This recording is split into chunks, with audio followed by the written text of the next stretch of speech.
আসসালামু আলাইকুম। পাকিস্তান ও আফগানিস্তানের সীমান্ত যুদ্ধে নিহত ৩ শতাধিক সেনা। আফগানিস্তানের ২ ডজন সেনা ছাউনি দখল, পাক সেনাদের বন্ধ সীমান্ত বাণিজ্য। ইসরায়েল আর্মি চলে যাবার পর গাজায় হামাস ও ইসরায়েলপন্থী মিলিশিয়া বাহিনীর মধ্যে সংঘর্ষ, নিহত অর্ধশতাধিক। রাশিয়া থেকে $৬.৫ বিলিয়ন ব্যয়ে ৪৮ যুদ্ধ বিমান কেনার চুক্তি ইরানের। বিডিভিউস ইনফোটেনমেন্টে স্বাগত জানাচ্ছি আমি ফাহাদিয়া মিতু। আজ জানাবো প্রতিরক্ষা সংক্রান্ত গুরুত্বপূর্ণ কিছু খবর। পাকিস্তান ও আফগানিস্তানের মধ্যে ২ দিনের তীব্র সীমান্ত যুদ্ধে নিহতের সংখ্যা ছাড়িয়েছে ৩০০। পাকিস্তান আর্মির পক্ষ থেকে এক বিবৃতিতে বলা হয়েছে, তাদের হামলায় আফগানিস্তানের ২ শতাধিক সন্ত্রাসী নিহত হয়েছে। অপরদিকে আফগানিস্তানের তালেবান সরকার দাবি করেছে, তাদের হামলায় ৫৮ জন পাকিস্তানি সেনা নিহত হয়েছে। তবে পাকিস্তান আর্মি তাদের ২৩ সেনা নিহতের কথা স্বীকার করেছে। আফগানিস্তান তাদের নিহত সেনা সংখ্যা প্রকাশ করেনি। গত শনিবার ভোররাত থেকে পাকিস্তানের বেলুচিস্তান প্রদেশের খাইবার পাখতুনখোয়া অঞ্চলের অনেকগুলো সীমান্ত এলাকায় পাকিস্তান ও আফগানিস্তানের মধ্যে তীব্র সীমান্ত সংঘাত ছড়িয়ে পড়ে। পাকিস্তান আর্মির অভিযোগ, তেহরিক-ই-তালেবান পাকিস্তানের শাখা ফিতনা আল খরিজ, ফিতনা আল হিন্দুস্তানি ও দায়েশে হামলা চালিয়েছে। আর এসব সন্ত্রাসী সংগঠন দিয়ে পাকিস্তানের বিরুদ্ধে হামলা চালিয়েছে আফগানিস্তান। এসব সন্ত্রাসী সংগঠন একই সাথে সরাসরি ভারতের মদতপুষ্ট। ভারত এবং আফগানিস্তানের তালেবান সরকার মিলে বর্তমানে পাকিস্তানের বিরুদ্ধে সন্ত্রাসী কার্যকলাপ পরিচালনা করেছে। পাকিস্তান আর্মি দাবি করেছে, আফগানিস্তানের সন্ত্রাসী হামলার তারা উপযুক্ত জবাব দিয়েছে। আফগানিস্তান সীমান্তে ২ ডজনের বেশি সেনা চৌকিতে হামলা চালানো হয়েছে। সেনা চৌকির ছদ্মপরণে এগুলো আসলে পাকিস্তান বিরোধী জঙ্গি সন্ত্রাসীদের ঘাঁটি। পাকিস্তান আর্মি আরও দাবি করেছে, এসব ঘাঁটির বিরুদ্ধে হামলা ও অভিযানের সময় ২১টি ঘাঁটি তারা সাময়িকভাবে দখলে নেয়। তখন ঘাঁটি থেকে পালিয়ে যায় সব সন্ত্রাসী। তবে পরবর্তীতে পাকিস্তান এসব সেনা চৌকি ছেড়ে আবার চলে আসে।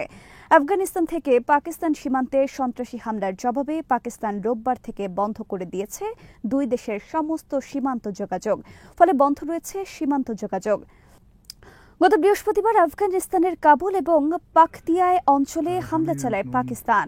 পাকিস্তানের গণমাধ্যমের খবরে বলা হয়েছে, আফগানিস্তানে পাকিস্তান তালেবানদের নেতা নূর ওয়ালিকে লক্ষ্য করে হামলা চালায় পাকিস্তান।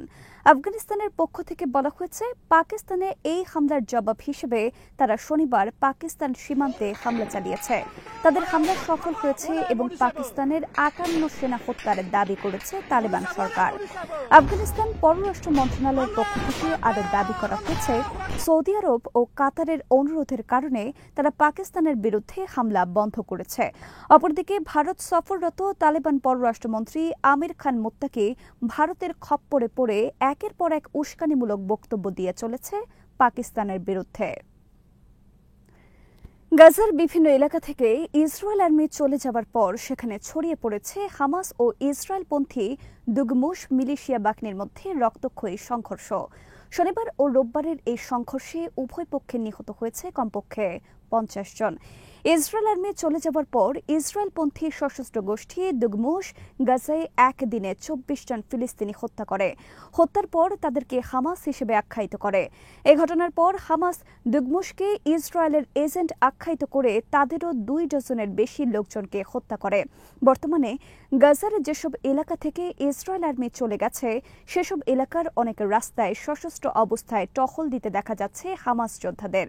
বিবিসি, সিএনএন সহ বিভিন্ন সংবাদ মাধ্যমে প্রকাশিত খবরে বলা হয়েছে, হামাস তাদের সব সেনাদের ২৪ ঘণ্টার মধ্যে পুনরায় সংগঠনের যোগ দেওয়ার আহ্বান জানিয়েছে। গাজার বিভিন্ন এলাকায় তারা শাসক নিয়োগের কার্যক্রম চালিয়ে যাচ্ছে। লেবাননের সংবাদ মাধ্যম আল মায়াতিনকে হামাস নেতা মোহাম্মদ নেজ্জাল বলেছেন, গাজায় ইসরায়েলি দখলদারিত্বের অবসান না হওয়া পর্যন্ত হামাস অস্ত্র সমর্পণ করবে না। তাছাড়া গাজায় কোনো বিদেশি শাসকও মেনে নেওয়া হবে না। গাজার নিয়ন্ত্রণ থাকবে গাজার মানুষের হাতে। রোববার ইসরায়েলপন্থী দুগমুশ গাজার সাবরা এলাকায় হত্যা করেছে গাজার জনপ্রিয় সাংবাদিক সালেহ আল জাফারাবিকে। গাজায় যুদ্ধ চলাকালে সালেহ অনেক সাহসের পরিচয় দিয়েছেন যুদ্ধক্ষেত্রের সংবাদ সংগ্রহের ক্ষেত্রে। এদিকে গাজা শান্তি চুক্তি উপলক্ষে মিশরের শর্ম আল শেখে শান্তি সম্মেলনের আয়োজন করা হয়েছে সোমবার। শান্তি সম্মেলনে মিলিত হয়েছেন যুক্তরাষ্ট্রের প্রেসিডেন্ট ডোনাল্ড ট্রাম্প, তুরস্কের প্রেসিডেন্ট রিসেপ তাইয়েপ এরদোয়ান, পাকিস্তানের প্রধানমন্ত্রী শাহবাজ শরীফ সহ আরও অনেক বিশ্ব নেতৃবৃন্দ ও বিভিন্ন দেশের প্রতিনিধিরা। তারা স্বাক্ষর করবেন গাজা ইসরায়েল বহুপক্ষীয় শান্তি চুক্তি। রোববার ইসরায়েল সফরের আগে ট্রাম্প সাংবাদিকদের বলেন, গাজা যুদ্ধ শেষ। $6.5 বিলিয়ন ব্যয়ে রাশিয়া থেকে 48টি যুদ্ধবিমান কেনার চুক্তি করেছে ইরান। এসব যুদ্ধবিমানের নাম Su-35।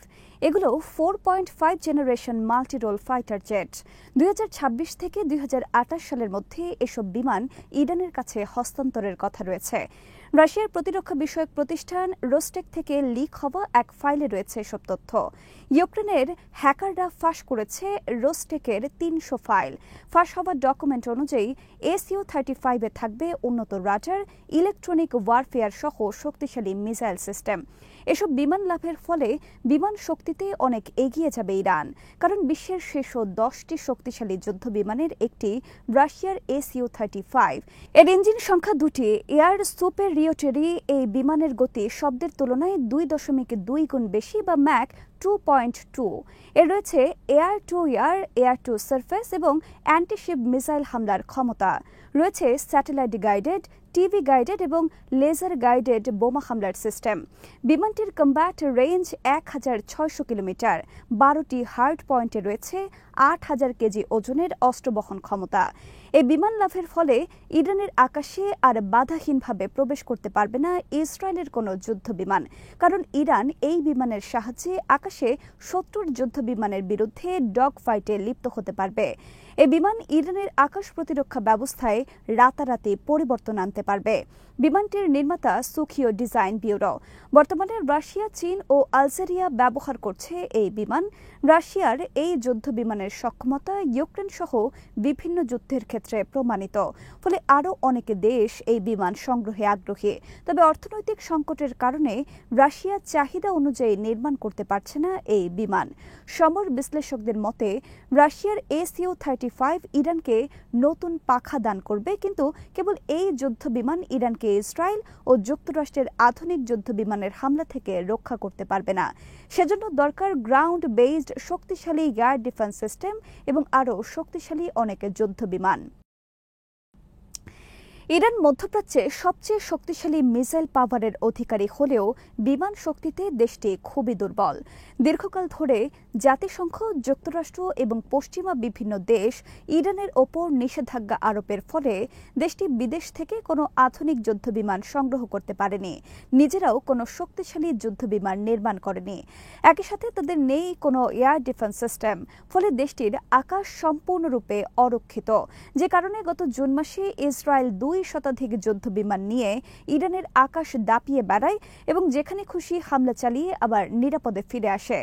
যুক্তরাষ্ট্র 12টি বোমারু বিমানের সাহায্যে ইরানের গভীরে প্রবেশ করে পারমাণবিক স্থাপনায় হামলা চালিয়েছে। আজ এখানে শেষ করছি। সমরাষ্ট্র, প্রতিরক্ষা ও কূটনীতির নানা তথ্য জানতে চোখ রাখুন বিডিপিওস ইনফোটেনমেন্টে। চ্যানেলটি ভালো লাগলে সাবস্ক্রাইব করুন, সংযুক্ত থাকুন আমাদের ফেসবুক পেজে। আল্লাহ হাফেজ।